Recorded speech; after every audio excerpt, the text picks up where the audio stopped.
All right, we are live. Hello, hello, everyone. Hello, Corbin. I am so excited to be here in the best of company. And today we have a very special show for all of you, and we're so excited to get into it. But of course, before we do, I wanted to make sure that we covered a few updates and announcements.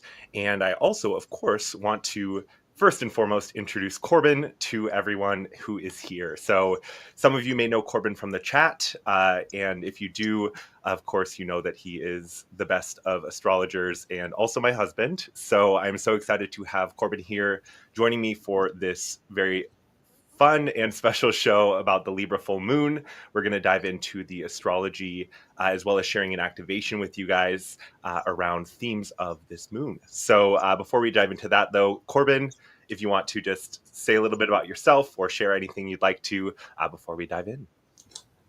I was kind of chuckling because I was thinking about how do I introduce myself, and it's hi, I'm Corbin. You probably know me from the chat, so nice to see everybody. Though glad that you're here. I've been falling down an astrology rabbit hole for at least a decade. It was been just a long passion of mine, and so I'm really excited to just chat about what's going on with the stars today, and we'll see how that can relate into all of our own personal lives as we experience all the changes that are going on right now. Absolutely. We've got some soul family in the chat. Hello, Beth. Thank you so much for joining us. Great to see you. All right. So before we dive into the astrology, per usual, want to show you guys my website here. Make sure you guys know you can head on over here if you want more information about my hypnosis practice. I've got a bunch of stuff on all of my different techniques and the different options that you have for sessions. My bookings are, of course, over here as well. So you can see all of my one-on-ones. I also do offer free preliminary consultations if you have any questions or if you're unsure of what hypnosis route you should take. I'm always happy to chat with folks and answer any questions. And of course, we also do have my wonderful group workshop coming up. So I'll pull up that graphic quick here. We've got my group Future Life Progression workshop happening next Saturday. So that's the 19th. We're doing 3 p.m. Central Time. And this is a live Zoom event. So, of course, if you are unable to make it live, I will record that and send that out to you as well. But it'll be a really fun event. We're taking you into a future lifetime, which is, a little different than past lives. It's a very inspirational, very like, it's just a different vibe, a different energy than going to the past. And I think that there's just so much to be found in the future, whether that be inspiration or courage or there's just so many different ways that getting a glimpse into your future can help you to feel more confident in your current lifetime or on the path that you're on. So if you want to know more, definitely check out my website. There's more information on the bookings page. Also, check out my social media or on my YouTube Shorts because I'm sharing out a few different informational videos around the topic of my group workshop. So definitely check that out. And then I also did want to let you guys know that we have next week's live scheduled and planned. I will be talking about going into the future. So this will be the day before my workshop. And we'll be talking future timelines. We'll be talking about how tapping into the future can help you quantum leap in your present, and as well as what kind of hope and what great stuff you can find in the future. So it'll be a great show next Friday. And I did want to say I am going live a little later than I've been going. So we're going to do 5 p.m. Central, see if that allows for a few more folks to hop on live, just playing around with some times and seeing what works best for everyone. So hope to see you there. Let me pull that down And if then. I can say real briefly Yeah. too, going to the future, I've found to be very like hopeful and optimistic. Jake has hypnotized me all the ways possible. But what I really appreciate the most about the future is that it really is like super uplifting. All of my experiences doing FLP have been, yeah, just really like inspirational. They kind of feel like a warm hug. I know sometimes with past life, folks are like, well, what about the traumas and the bad things that happened to me? which usually don't experience that kind of a thing. But definitely future is like, yeah, it's a ray of sunshine. It's a really nice, cool place to experience. So we look forward to seeing you at the workshop. Yes. Thank you so much for sharing, Corbin. All right. I am playing around with multiple screens and multiple documents, so give me just a moment here while I find my way. And all right. So before we dive into the astrology, though, of course, the usual like, share, subscribe, please. It really does help us boost this content out, get the message out there, and get this show in front of people. And also, please let us know down in the comments if you enjoy today's show, if you like the astrology angle, if you're having a good time during the activation. Please let us know down below so that we know to continue making this sort of content, because we're really excited about it, and we hope that you are too. But let us know down in the comments. And just want to catch up on the chat because we've got Emma here. Thank you so much for joining us, Emma. Enjoy your breakfast. And let's pull up the wheel. All right, so we'll be kind of flipping between the slides here and our beautiful faces. So, Corbin, I will hand the mic over to you and let you take it away with the astrology. Yeah, I'm glad to see a wheel. I'm much more comfortable with that than our faces. So here we are, the Libra full moon that is coming up tomorrow on the 12th of April. So tomorrow night, make sure you check out the sky, although, the moon's really been getting bigger and brighter over the last few evenings. It's been looking really gorgeous where we are, but I hope everyone has clear skies tomorrow so they can really get to observe this. So our Libra full moon, this one is happening at 23 degrees Libra. This always happens during our Aries season, because our full moon is opposite where the sun is.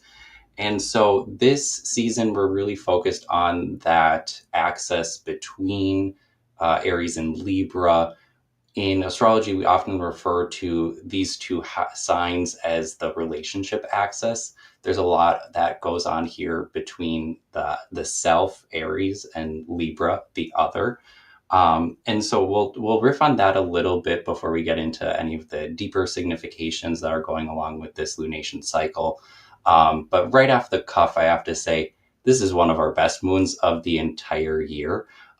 So if you haven't planned anything to do for this, stay tuned because Jake and I have a few suggestions on how to celebrate. So Libra is the sign of balance. It's symbolized by the scales. It's the masculine air temple of Venus. So it's a masculine sign and it is of the air modality. The scales, as they've been shown throughout history, really have that connotation of making sure that things are fair or equal or balanced. And this comes all the way back from when scales were used in just commerce and trade, and people would weigh out one thing versus another. And does this deal work for you? Well, it works for me. And there's always this idea about Libra where you're focused on that other person, where you're focused on, sort of that external validation at times. But it's also where we strive to find harmony and balance, and we really just at times we can put on a front inside of a Libra place. It can be representative or related to kind of how we project ourselves and project ourselves onto others, and definitely about that kind of that veneer or the way in which we like to see the world. And right now that's really being drawn into our awareness as it relates to Aries, ourself, and who we are. Libra wants to strike a deal, but there's also something happening right now where we need to look out for the individual. We need to look out for ourself, Aries. And as the sun transits through Aries, we're definitely thinking about these new beginnings, these fresh starts. Aries represents the beginning of springtime. At the beginning of spring, we're often thinking about all of the things that we're going to be doing. We're planning a whole bunch of stuff. We're about to take action. But Libra in the fall is really more about relaxing and receiving and enjoying the pleasures that you had, harvested in the previous cycle. And so there is, there's this dichotomy between self and other, between action and rest, between just a whole bunch of things that are going on right now. So that's really important to start with. But I want to spend some time talking about the sun in and Chiron. Right now, as the moon is opposite Libra, we have the sun together with Chiron. And if anyone's familiar with the asteroid Chiron, that's known as the wounded healer. It represents in our chart a place where we have hurt, where we have some pain, where we've gone through some struggles.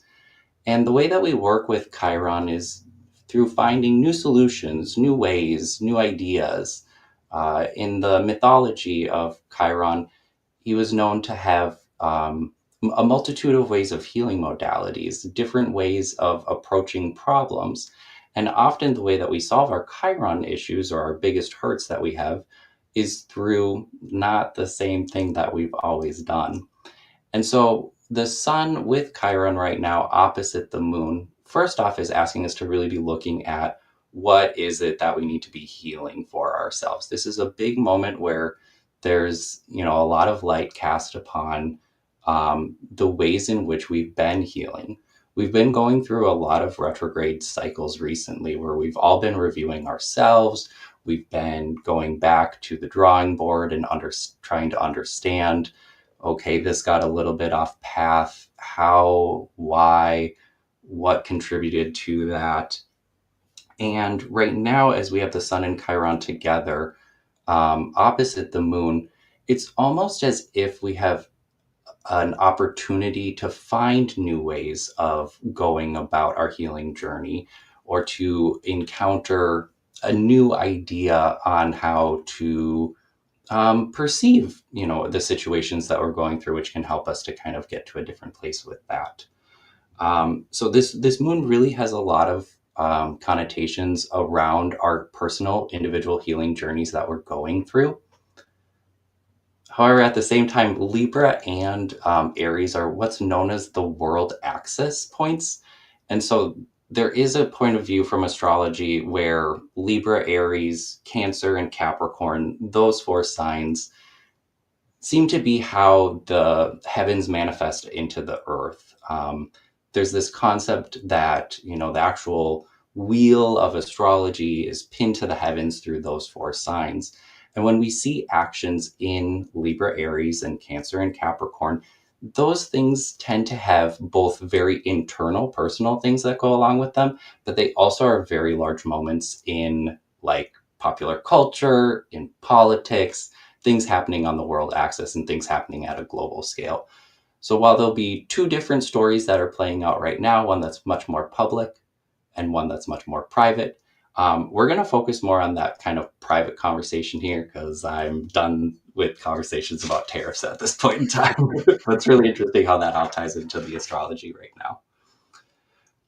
So back to Venus. Venus, she is, well, let's start off with, if you were to go look at Venus in the sky right now in the morning, right before the sun rises, you should be able to see Venus on the eastern horizon. She's incredibly bright and she's in her position right now, which is called a morning star. So she rises before the sun does.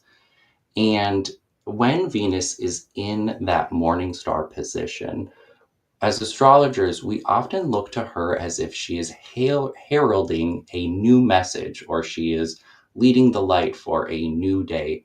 And when we see Venus in this kind of position, we have an understanding that something is about to change, that her course is about to, both symbolically, but also or physically and symbolically change at the same time. Venus in the sign of Pisces right now is all about beauty, art. Venus in Pisces is kind of that. It's very much an archetype of the artist, or kind of like a helpless romantic. Venus definitely in Pisces is at her best. This is a point of her exaltation. So really focused on fairness, equality, harmony, balance, justice, all that good stuff. Venus is really here to help us get into right relationship. And so there's something about this lunation cycle and there's something about this full moon that's really drawing it back to those personal values of our own. How do we spend our time? What are we doing with that? Who are we in relationship with? What's most interesting about this lunation cycle is that Venus turns direct just as our full moon gets underway here.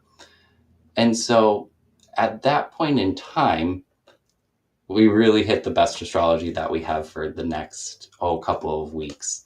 All of our all of our personal planets will be direct at that period of time.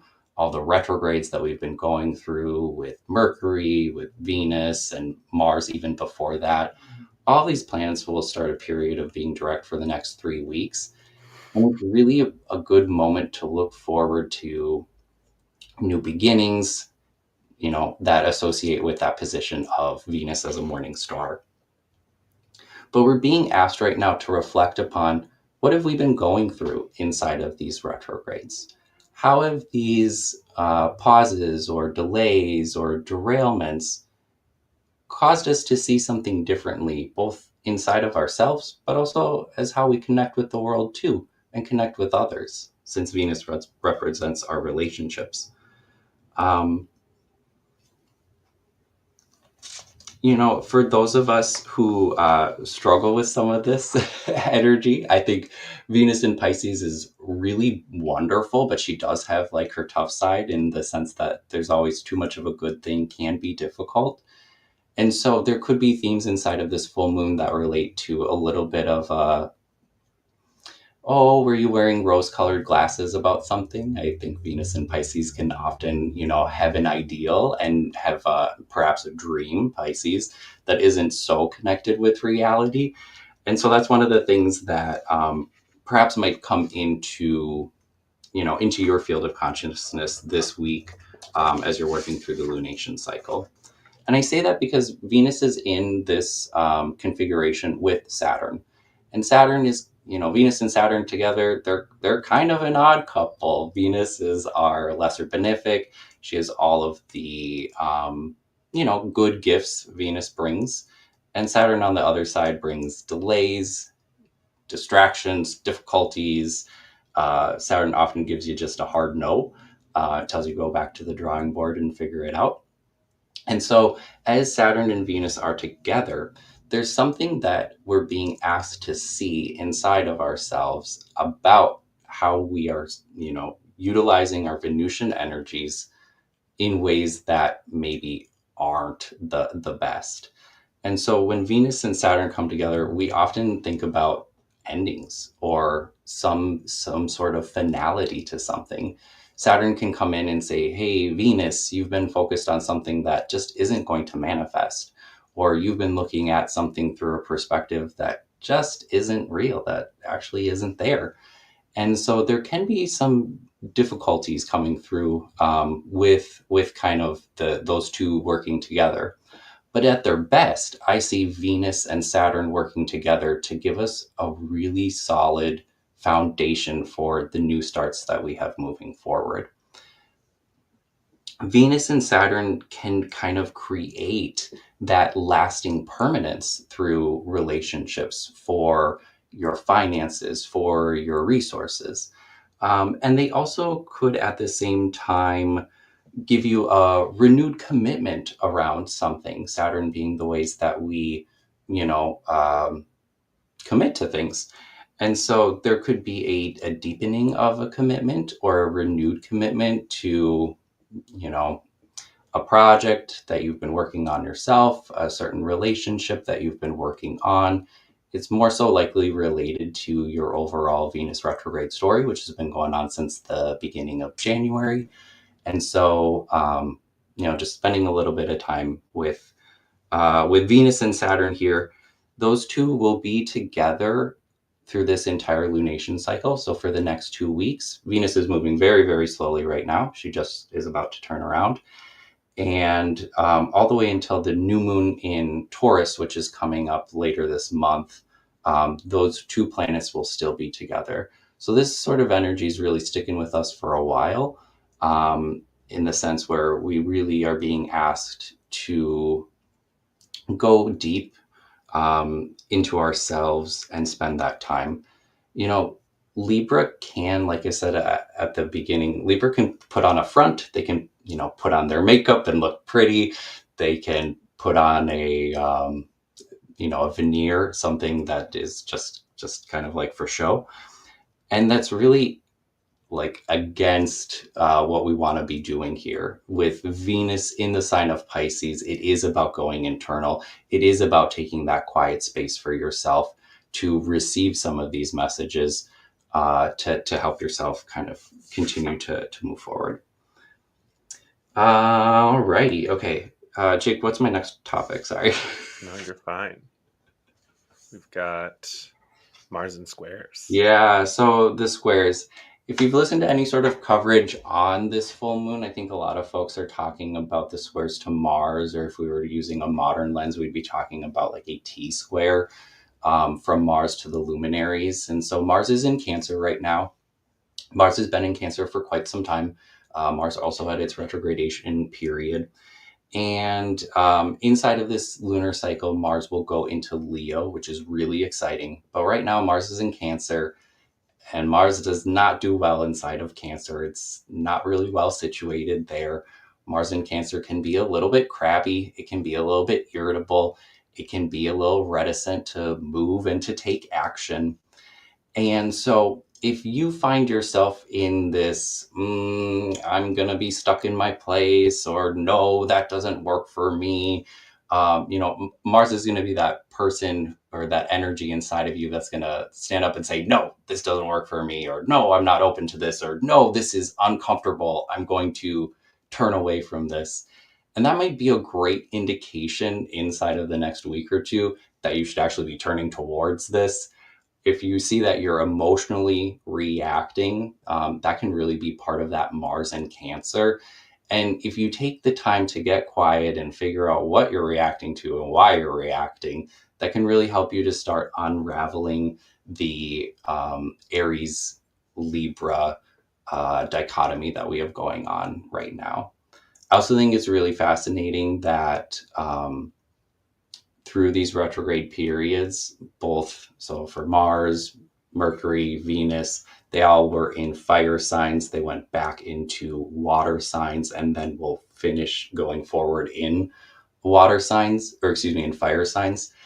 And there's something to say overall about the ways that we're moving forward. Fire signs, which initiate, which represent action, action driven by passion, and there's something about the water that needs to be addressed in all of these places before we can get anywhere else for the rest of the year. Um, so what do we need to go through emotionally? What do we need to go through intuitively? What do we need to go through alone, um, before we are really at a place to start that new day? There's so much energy moving forward into Aries this year. We already had Neptune ingress within the last 2 weeks. Saturn will move into Aries later this summer. This is such a season of new beginnings, of moving forward, new starts. And we're just having a wonderful lunation cycle here to help you close out anything in the old, to release and let go of the ways in which, perhaps you used to be, or perhaps, aspects of self that have completely served their purpose.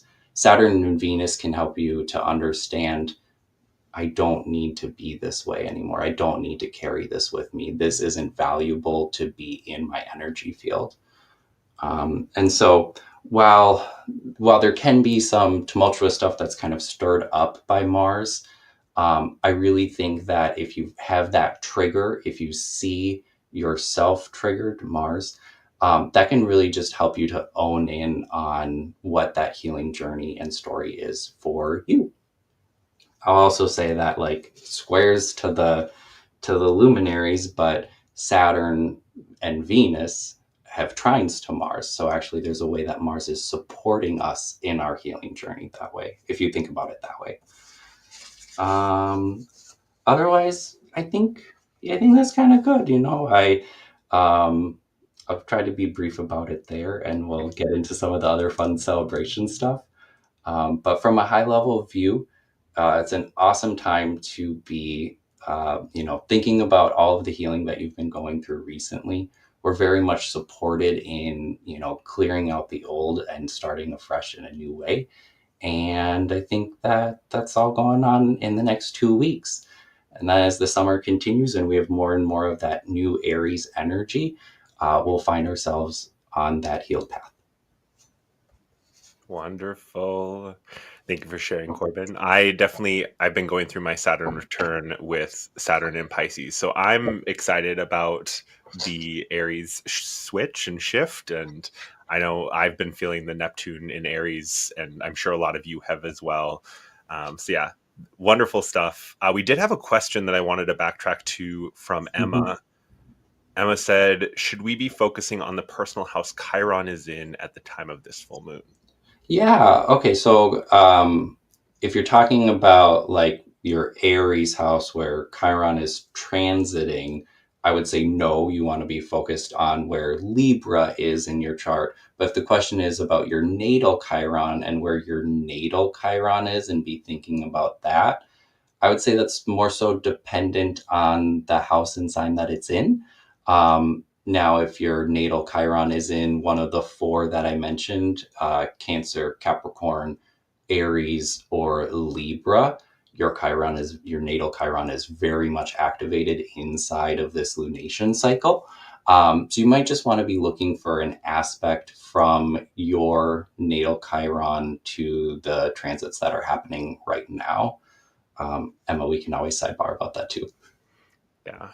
And I think with the astrology, it's like I find it helpful to not try to make anything fit. It's more take a non-biased look at what's going on in your life and then understand how that might be showing up in the astrology, because I definitely understand astrology as that kind of reflection of the internal. It's like that as above so below, right? And so it's not that the stars are making us do stuff. It's how is it reflected in the heavens. Yeah, and we can have deeper astrology conversations down the road too. But your chart, not everything is activated at all times. As an astrologer, I would sit down and I would look at your chart and I would kind of determine where you're at in your life and what are the planets that are most active in the houses and the signs based off of where you are. So just because something's in a particular place doesn't mean that it's what's acting at that time or what's being expressed. So I'll just kind of say that too. All right, all right. And did want to say hello to my auntie Leah, who's watching on Facebook. So excited because me and Leah are cooking up a collaboration here coming up soon. So stay tuned for that. So excited to be having more folks on this lovely channel. And we've got Carol joining us. Hello, Carol. So good to see you. Thank you so much for stopping in. Oh, and Leah says, my natal Chiron is in Aries, feeling it. Yeah, absolutely. Yeah, yeah. All right. Let's see. So I think we were going to talk about altar making. Yes, we were. Jake and I think every flat surface in our house ends up turning into an altar. You can see a small little altar over my shoulder right now that I made for Aries season. But one of the ways that we really like to embody some of our spiritual practices is find additional ways to kind of bring this metaphysical stuff into actual a physical context here. And so I just absolutely adore making altars. It's incredibly fun for me. I love playing around with my hands. And so one of the things that we'll be sharing as part of our Lunar Cycles is different tips and tricks on how you can celebrate these as well. So we were going to talk about just different themes and different ideas that can play into altar making. Yeah. Yeah, because like you said, I think sometimes with astrology, with these sorts of things, it can be very esoteric, very out there, very, in the ether rather than a physical thing. And so I think that altars are one way that we bring it into the physical and we kind of you know uh, anchor it in, if you will, and it helps to, I think, just give these sorts of moments, these sorts of celebrations, these energies a little bit more tangibility, right? Yeah, so if I was thinking about making a Libra full moon altar, I would definitely start by thinking of like one of some of those big like Libran ideas or concepts. Libra's all about like beauty and artwork or like books or something like that. So maybe if you had a soft fabric or something very luxurious, even like inspirational quotes or cutouts from like a magazine. I don't think people do that anymore, but it would be really on par to like kind of create, what were we saying, Jake? Like a 3D Yeah, you said it was vision like a board. 3D vision board. Yeah. Yeah, yeah, exactly.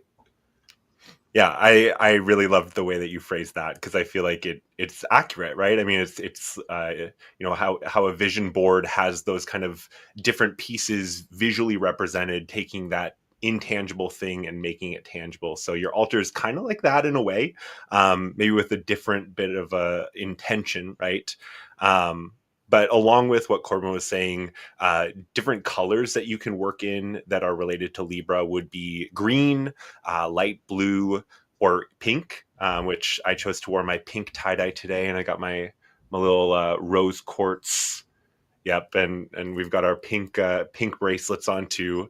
Um, so that could be, working in a candle that's those colors, or artwork, or even just some random item that is that color that sticks out to you. I mean, when we're building our altars, oftentimes we're kind of wandering around the house just looking at our various things, and ooh, this stands out. Ooh, I like this. Let's put this on. Mm-hmm. And I always grab like tarot cards or an oracle deck. And so when I think about Libra, that could be like the major arcana, like justice, or perhaps the Empress, because that's very like Venusian as well. And it's just like a whole nother set of ideas, connotations, meanings that can really, again, as Jake was saying, help bring this to life. Hmm. Hmm. We also love, of course, our crystals and metals as well. These are great things to add to your altar. We were talking about like those little copper bowls. If you have any of those, I mean, we have a couple of those. Those are great things to integrate with Libra because copper is associated. And then too, if you want to work with like a mineral, pink Himalayan salt would be the one that you'd want to choose because not only is it pink, but it's also the salt that's associated with the air sign. And then with crystals, we are going to highlight our own choice, our own Libra, chosen crystal. But other ones that are suggested would be emerald, jade. We got jasper, rose quartz on the list. Smoky quartz would work too. And then we're going to talk about one of our favorite crystals in just a moment. But Mm-hmm, mm-hmm. So as we celebrate, we definitely always, start with our altar, but then we kind of take our rituals and expand from there. And I know another way of just kind of bringing it to life or embodying these energies is starting to incorporate some of your other senses, right? And so we're very focused on either music or incense that can really help to kind of create the space to do our magic, to do our manifestation. And so I was looking up some of the scents that were associated with Libra, and there's really nice warm notes like clove and nutmeg. But then, of course, all those floral things that you would think of too, like roses and hydrangea, jasmine, and back to apple too. I mean, I just think of Venus and apples. You always think of that little apple, and so I know that we've previously made incenses using dried apple that we ended up kind of like milling and then burning that, and that's worked really well for us. mhm. Which, in regards to incense, our method when we're doing these sorts of incense burnings, we have a little cauldron like you see there in the photo there, and we have a little charcoal disc that we put in, and then we kind of heap our incense that's loose and dried on top.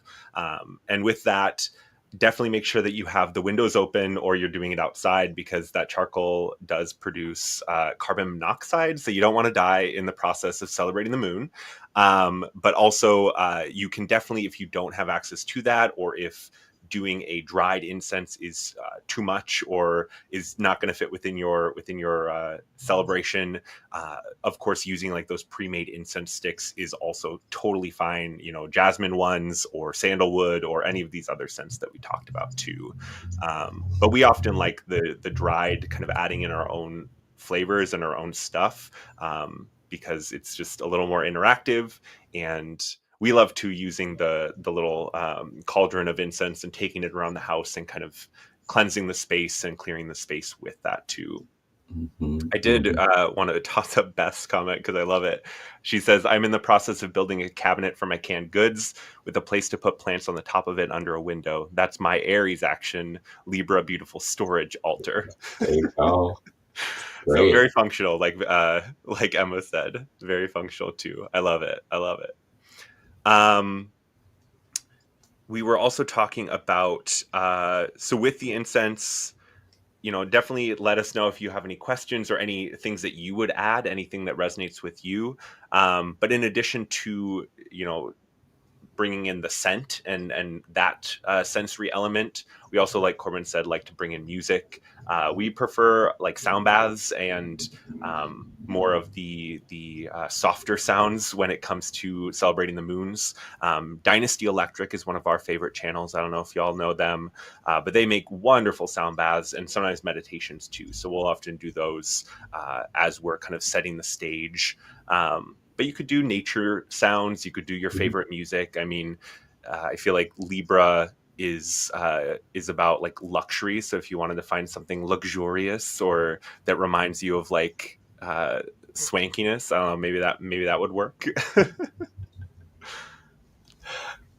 I mean, I would just say Dynasty Electric, like underline that one, but Yeah, yeah. So we made our altar, got everything smelling good, got the beats going. We're really getting in the space and getting ready to embody everything that we've going on. And so just a few reminders as you are really setting the space before getting into any of your magic. Put your phones away. Absolutely put your phones away.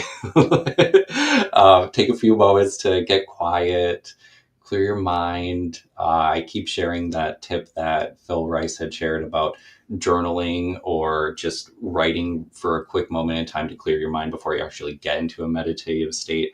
I found that to be really helpful for me. But even just a little bit of breath work, doing some box breathing to really just bring you present into that moment before doing any sort of magical practice. I think it's just really important to clear the distractions, to get both your mind and your body in the same place. And once you're fully present, then it can be time. hmm Sorry, I was distracted there. Emma asked for the link to Dynasty Electric. So I did pop that in the chat there for anyone who's interested. And yes, Beth, isn't it very Venusian? I mean, I'm a Libra, so I'm a Libra rising. So I definitely, a lot of what Corbin was saying around Libra themes, I resonate with. And so I think a lot of times with the things that we do, they end up aligning with that too, because I'm very much about the aesthetic, um, the pretty things, the nice stuff. Mm-hmm. And I'm not necessarily about like it needing to cost a bunch, but I want it to be pretty, right? Another um, Capricorn rising, so it can't cost much ever. So so true, so true. So yeah, it's all to say though, once you've made your space, once you've really set it, you're free to do whatever sort of magic work you want to do. It's a full moon right now. That's, a lot of it is about recognizing what has culminated since the new moon. So shedding light or reflecting upon. I love to journal whatever comes up throughout my moons, just because there are ways that we can kind of look back and see how things have progressed and changed. And definitely since the full moon is about something coming to its climax or its apex, it's always nice to kind of jot that down in notes so you can look back at other times. hmm And you are in good company, Carol. Libra Sun over there. Nice to have great company. Love it. Yeah, we had talked about there's really no right or wrong way to celebrate these moons or any real celebration. So much of it, I think, is about what resonates with you and take what take what resonated today and use that, and leave the rest. And also feel free to like make it your own, or get creative and do something else. And if you do something else, please let us know in the comments, because we're definitely always looking for fresh ideas and fresh creative ways to celebrate. But like Corbin was saying, with full moons, it really is about like that release, that moving on from or saying goodbye to. It can also be like shedding light on something, and that's usually something that needs to go or that needs to be addressed and changed. And I think one of the things that I think about a lot with Libra, and we've mentioned it a few times, is that idea of balance. And I think it's a time where maybe you need to let something go so that you can return to that balance, or maybe there's a relationship that wasn't balanced, wasn't even, or maybe was codependent, and so that could be something that needs to shift or change. And it's not always that you need to like cut someone or something out of your life with a full moon, but it's often a time to say goodbye to the old way of doing things and starting to do something in a new way, right? Yep. And as much as you can ritualize this, again, taking something that's intangible and making it real, just that step right there can help you align to that vision or the path forward that you want to be on. It's a really great first step. Mm-hmm. Mm-hmm. And super aligned with all these planets being in Pisces, doing something, internally with yourself. Absolutely. All right, we're going to get to the activation in a moment here. But before we do, we definitely want to highlight our crystal pick of the moon. So this is one that we actually ended up getting a specimen, a beautiful crystal friend, before we chose this, before we knew the moon was coming up. We were in a crystal shop and I was overwhelmed per usual. I wasn't sure which one to choose, which one wanted to come home with me. So I sat there and I just closed my eyes and I said, okay, whichever one wants to come home with me, just like call out to me. And I opened my eyes, and right away, like my eyes were on this big raw lepidolite. Oh my gosh, no, lepidolite. There we go. We keep saying it wrong, so sorry if we say it wrong. But saw this big, huge raw one. Ended up going home with this beautiful point instead. But I'll hold it up here so you guys can see.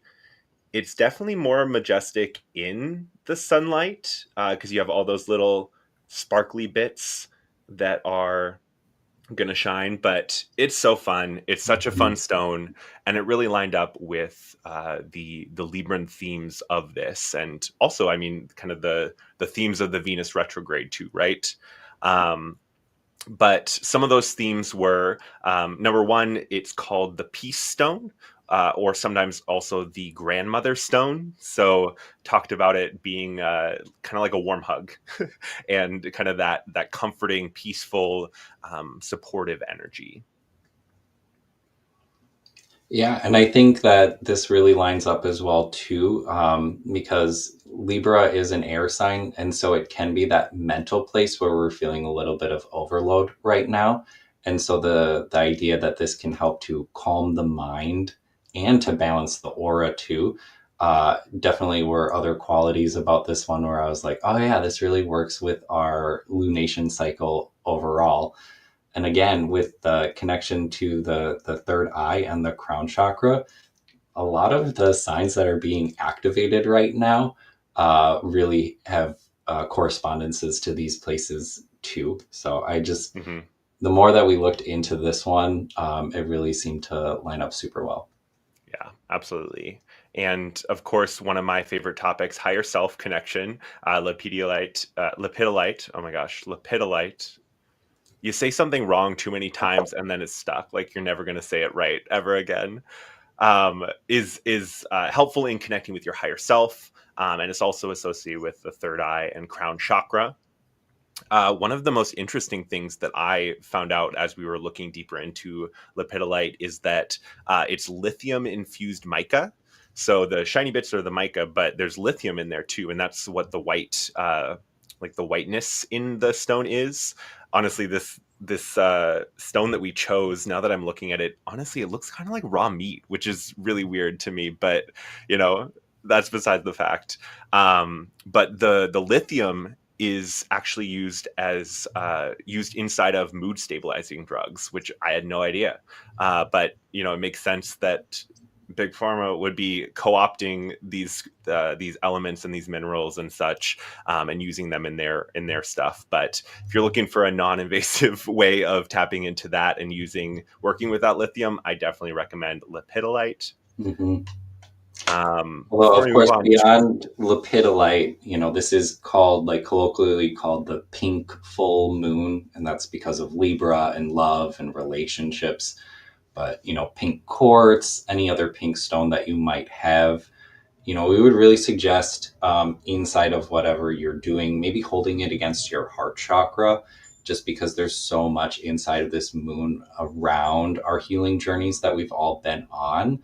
I definitely think that that's a great way to kind of honor everything and encompass it all in one, is kind of using a pink stone near the heart chakra. hmm hmm um one last comment I wanted to say, highlight, is Emma says, does sometimes the moon take it away for you? Sometimes. I mean, I think that it's not so much the moon doing it as maybe your higher self or your guides, or however you want to look at it. I think sometimes if we're not paying attention, if we're not wholly aware, that can be sometimes where things get yanked, and we don't necessarily have the conscious choice. But it just depends on you and what you're up to and what your mission is. But I don't know if you have anything to add, Corbin. Oh, well, I would say it definitely, in an unconscious kind of way, I think the planets in general give us subtle signs of the changes of the cycles that are going on. So while we might not consciously understand that, I think there is part of us on a level that can, oh, cool, the moon's in this sort of position, in this sort of alignment.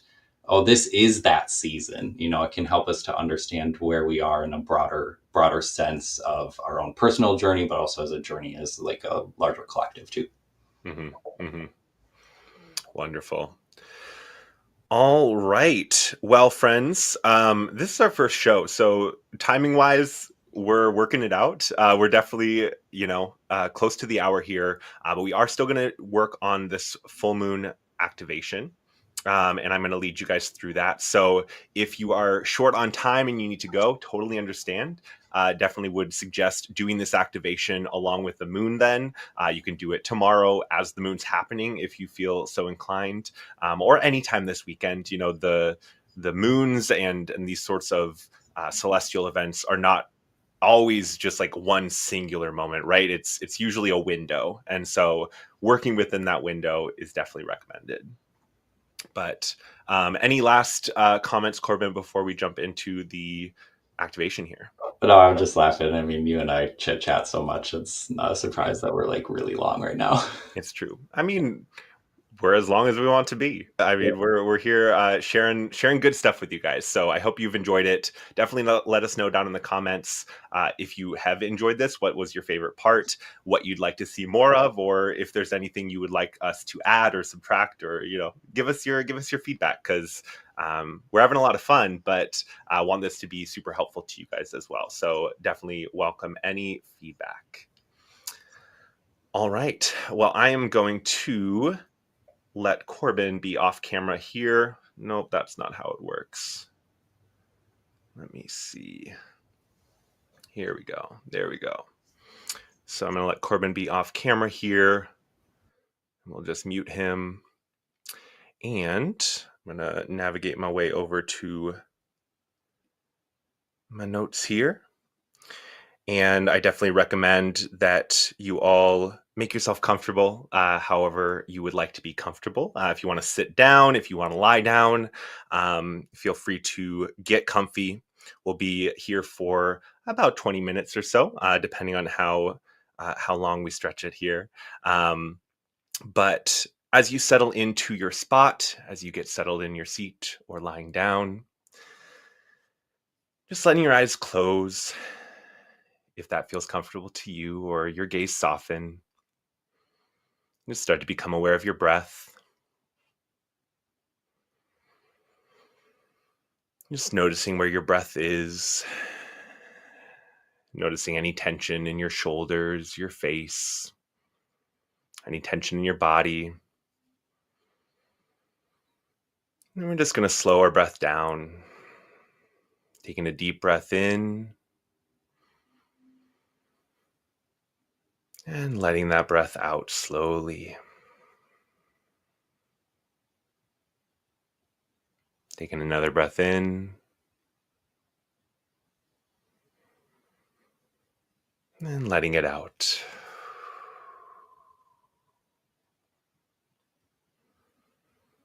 And as you settle into this moment, this relaxation, just starting with your awareness at the top of your head.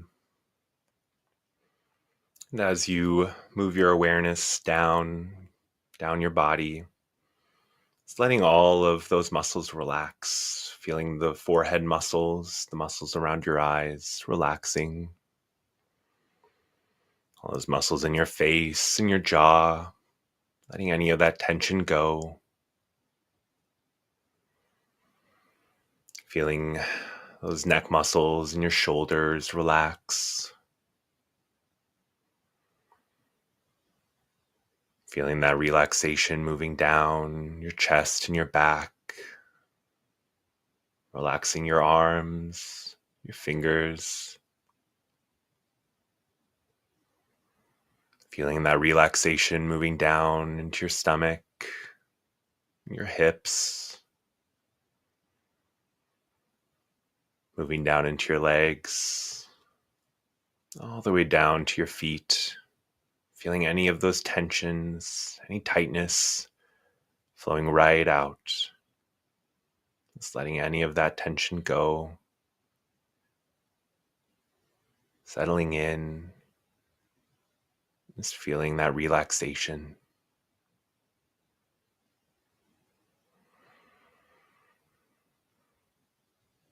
And now, just imagine yourself in a garden, a beautiful garden at night.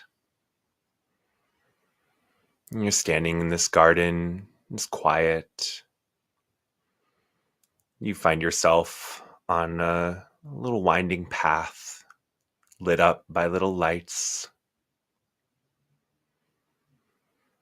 And as you're wandering down this path, hearing that gravel crunching under your feet, or the grass rustling as you pass through, seeing the soft moonlight coming down. And as you look around, just noticing how quiet and how calm this garden is. Maybe noticing some fireflies off in the distance. Seeing the flowers glowing in the moonlight. And sound of a trickling stream off in the distance. Maybe some animals as they rustle in the underbrush. Feeling a soft, warm breeze blowing through. Just soaking in this beautiful, calm garden space.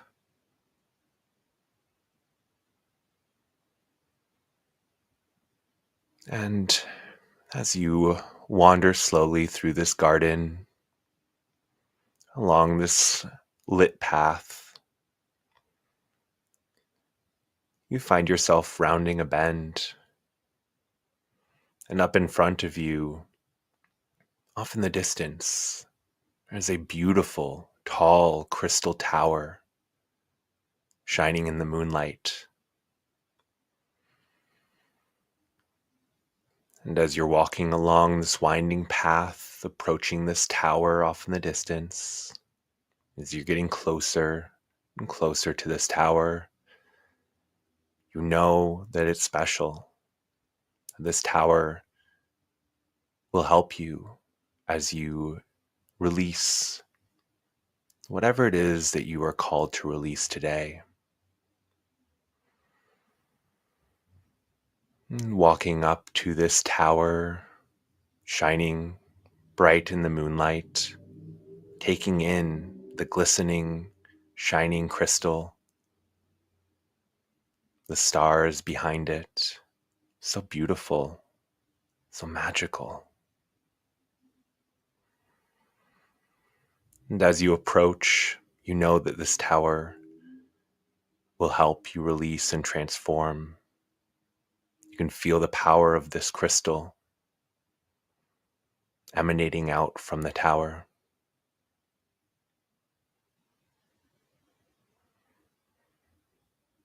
Now, getting closer and closer, you notice the tall crystal doors shining ahead of you. Gold hinges, golden handle, beautiful, beautiful, shining in the moonlight.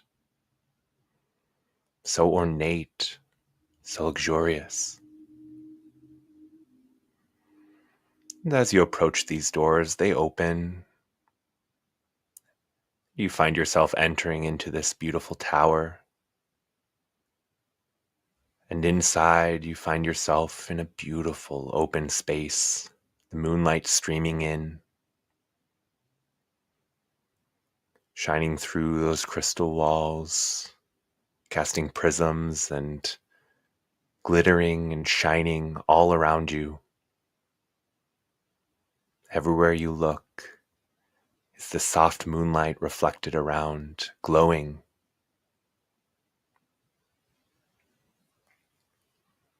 And as you look around this space, you notice a spiral staircase made of solid, shining crystal.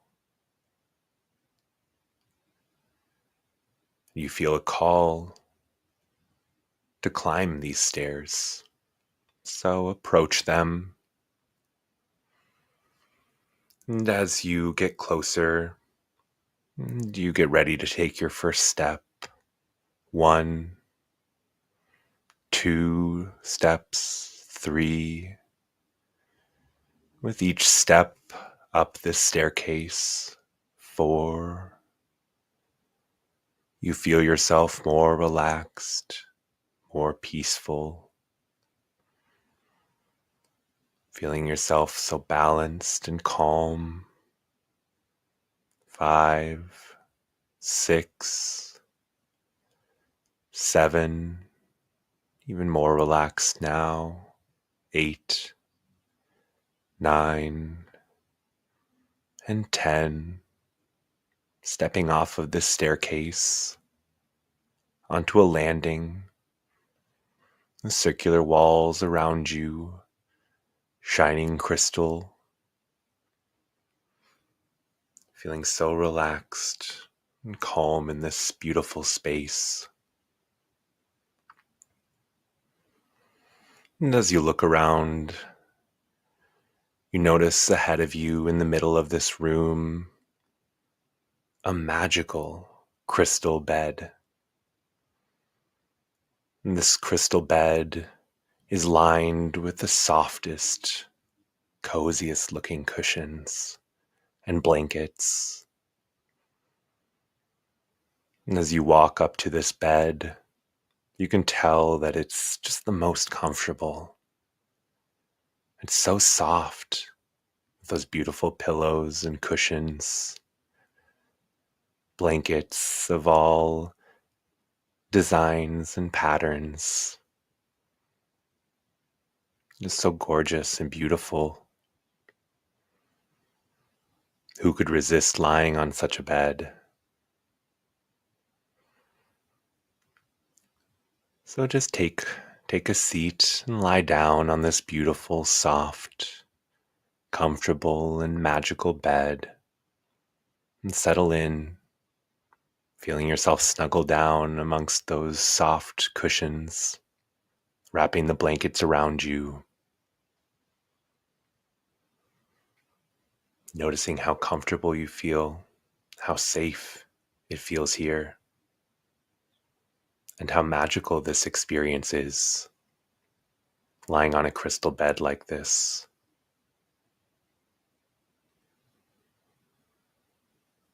And as you soak in these feelings, look up and notice the tower stretching above you, the soft moonlight streaming in, casting those prisms, those reflections off the walls,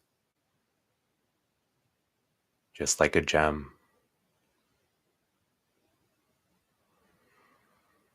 It's really taking a moment to feel the energy of this place, the magic of this space, feeling the crystals supporting you in this activation. Now, feeling safe and comfortable, you find yourself thinking about your relationships, maybe thinking about a particular relationship that is no longer serving you, or maybe it's a pattern that's no longer working. It could be a romantic relationship, maybe your family. It could be your relationship to yourself. Just taking a moment to think about this for yourself personally. Be open to your higher self assisting you in deciding what needs to come through, what needs to come up today. So just take a moment now to think about what's important for you to release or move on from. The power of these crystals and the power of the moon. Just take a moment to think about that.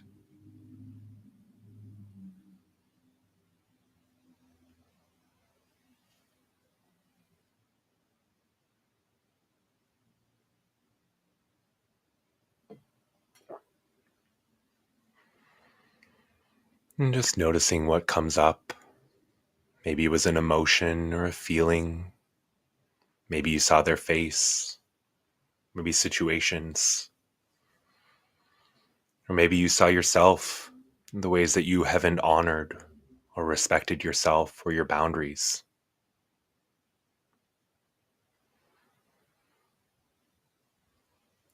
Whatever it was that came up for you, whatever it is that you're ready to release, ready to move on from, ready to shift and transform, take that feeling, that pattern, that relationship, whatever it was, and imagine it above you, floating in the air, floating on that soft moonlight above you.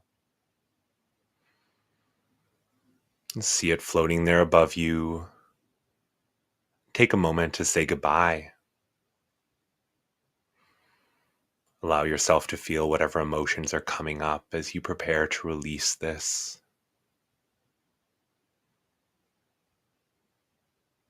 And we're taking a deep breath in and release. And as you release that breath, see that relationship, that pattern, whatever it was, rising up and up and up away from you.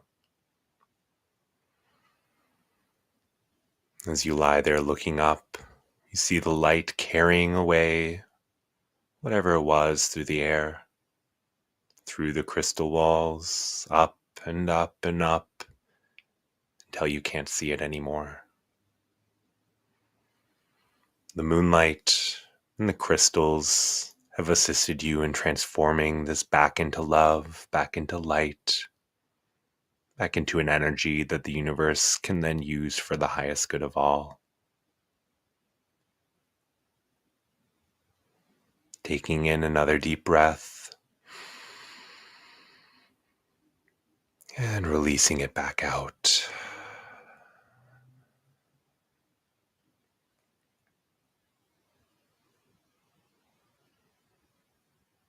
Now, noticing how you feel. How do you feel now? Maybe a new sense of lightness. Maybe you feel happiness or joy. Maybe there's still some sadness at releasing whatever it is you needed to release. It's okay, whatever emotions are coming through, just feel them, acknowledge them, and then let them go. Taking a moment to soak in this feeling, enjoying a few final breaths here in this calm, beautiful place. Taking a moment to feel gratitude. Gratitude not only for yourself, for the work that you've done, for allowing yourself to release what you need to, what you're ready to release. And also gratitude for the cosmos, gratitudes for your guides and your higher self, gratitude for this crystal energy that helped you today. Just feeling this gratitude fill up your entire being, building it up, amplifying that gratitude. Maybe feeling a smile on your face.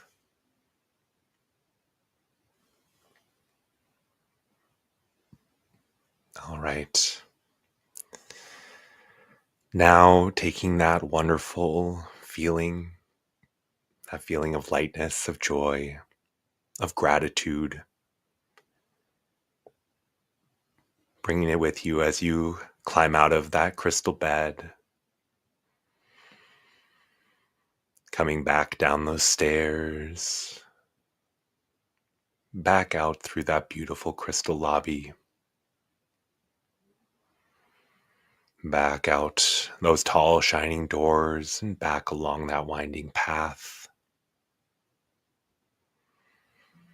And as I count from 1 to 5, feeling yourself return back to full awareness, back here in the present time, with that feeling of gratitude still with you. 1, 2, you're starting to return. You start to wiggle your fingers and your toes, starting to move your limbs around. 3, feeling your breath return to normal. 4, coming back very nicely now. 5, back to full awareness, feeling grateful, feeling joyful, and feeling free, feeling the light still with you.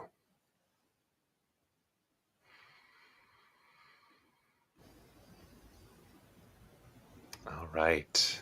And Corbin's back with us. Thank you so much, everyone, for joining us for that activation meditation. And thank you as well for people listening to it on replay. I see Emma had to go, so she'll be back to listen. She's wishing us all well.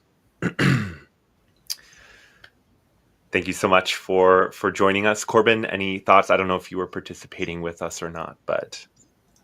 I think your meditation really reflected well some of the focus that we have here with this lunation cycle. Again, that's Venus and Saturn working together to show us the ways that we are out of balance, in disharmony, in ways that we need to come back into right relationship, whether that be relationships with others, relationships with ourselves, or the relationships that we have with our material world, whether that be like food or pleasure or anything else like that. And it's really important to take this time to work on the healing right now, because there's so many new things coming forward this year as we have some of the outer planets moving into Aries. We really enter a new era. And this is just a great moment in time to kind of close it up and clear things out so that we can move forward on the best new paths forward. Absolutely. And speaking of letting things go to move forward, of course, please check out my website as well as my bookings if you are interested in past life regression session or future, but definitely with the themes of letting go, with release, very much a past life vibe. So if that sounds and resonates with you, please check out my website. Bookings are there. And of course, if you are interested, I've got my group workshop coming up on the 19th. So next Saturday, 3 p.m. Central Time, we will be going into the future. So I'll be taking y'all to a future lifetime, and it's going to be a really fascinating workshop. It's going to be really fun. So definitely stay tuned for more info on that. Make sure you subscribe to the channel because I'm putting out more information around that too, as well as, of course, more astrology videos. We are excited to be back in a few weeks for the new moon in Taurus, new moon. Taurus. Yeah, yeah. Hmm. Hmm. Still a big Venus time then too, but it'll be really exciting to talk about. Absolutely. So, thank you all for joining us. Thank you, Corbin, for bringing your astrology knowledge and wisdom here for us too.